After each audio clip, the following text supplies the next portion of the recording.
सारांश न्यूज 24 पर आपका स्वागत है, जहां हम आपको देंगे दिन भर की बड़ी और ताज़ा खबरें। तो शुरू करते हैं आज की ताज़ा खबर। तेजस्वी यादव ने कहा कि एनडीए की सरकार जनता की पैसा लूट रही है। इस पर विजय सिन्हा ने कहा, बरसों बाद नेता प्रतिपक्ष तेजस्वी यादव का बुद्धि खुला, घोटाला शब्द पर खुला। नेता प्रतिपक्ष डिप्टी सीएम भी थे। आईसीडी में एक्स्ट्रा कैश 26 करोड़ रुपया दिया गया, उस पर चुप क्यों है? कितने एस्टीमेट और प्रकरण बने? पत्र निर्माण मंत्री के नाते हमने कई जांच करवाया है। ओपीआरएमसी के अंदर बिना काम किया पैसा निकाला गया। सब ठेकेदार उन्हीं से जुड़े हुए कैसे थे? चिराग पासवान के दिए बयान पर कि हो सकता है बिहार के खातिर वो केंद्र की राजनीति छोड़ दे, इस पर डिप्टी सीएम विजय सिन्हा का बयान आया है कि निश्चित तौर पे बिहार का बेटा है चिराग पासवान, बिहार से जुड़े रहे हैं और हर बिहारी को अपने बिहार का सम्मान बढ़ाने के लिए काम करना चाहिए। तेजस्वी यादव ने गंभीर आरोप लगाया है कि 7 निश्चय पार्टी में जो योजना थी उसमें करोड़ों रुपए का घोटाला हुआ है। जल नल योजना तब चलिए, बरसों बाद नेता प्रतिपक्ष का बुद्धि खुला और घोटाले भी थे। आरसीडी में एक्स्ट्रा कैरे 26 करोड़ रुपया जो दिया गया, उस पर चुप क्यों है?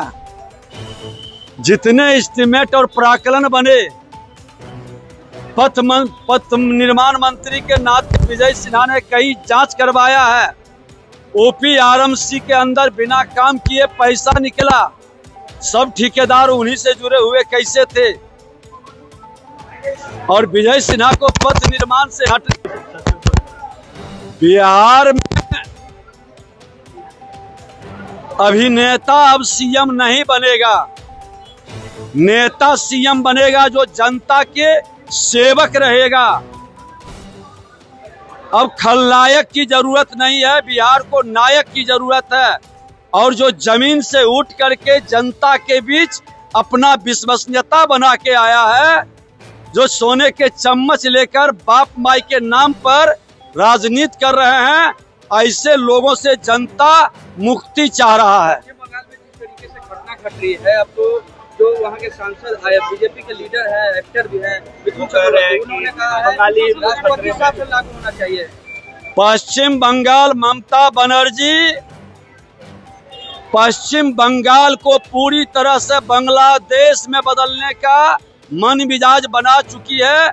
ऐसे लोग राष्ट्र के हितैषी नहीं है और इन लोगों पर कार्रवाई आवश्यक है, क्योंकि बंगाल के संस्कृति संस्कार को वो गिरा रही है और सनातन के संतानों को पलायन के लिए विवश कर रही है। बांग्लादेश में जिस तरह से पलायन के लिए विवश किया, आज बंगाल के अंदर वही खेल खेल रही है। क्यों नहीं बता रही है कि बांग्लादेश से लोग आकर के यहाँ के हिंदुओं पर, यहाँ के सनातन पर हमला करता है, पुलिस अपना मोबाइल ऑफ कर लेता है, थाना में लोग जाते हैं तो कहता है कि घर के अंदर बंद रहो। पुलिस को इतना विवश किसके दबाव में हुआ है? क्यों नहीं उच्च स्तरीय जांच करवा रही है? ये बंगाल को पूरी तरह से बांग्लादेश के हवाले करना चाहती है और ऐसे लोग राष्ट्र के हितैषी नहीं है। खुल करके ऐसे लोगों पर कार्रवाई की अब जरूरत है। बिहार में कह रहे हैं कि बिहार की राजनीति मेरी सबसे बड़ी प्रायोरिटी है, मैं बिहार से बिलोंग करता हूँ, इसीलिए बिहार में राजनीति करूंगा। कौन कह रही है? चिराग पासवान कह रहे हैं कि केंद्र से ज्यादा मुझे बिहार में फोकस करना है। निश्चित तौर पर बिहार का बेटा है, बिहार के साथ जुड़े रहे हैं और हर बिहारी को अपने बिहार का सम्मान बढ़ाने के लिए, बिहारी शब्द को गाली से हटाने के लिए खुल कर करके जमीन पर मेहनत करना चाहिए, क्योंकि जिस अराजकता के राजद, कल्चर के राजद, सोच के राजद के गोद में पले बढ़े लोगों से बिहार को मुक्ति चाहिए। अभी के लिए इतना ही। इस तरह की तमाम खबरों के लिए जुड़े रहे सारांश न्यूज 24 के साथ।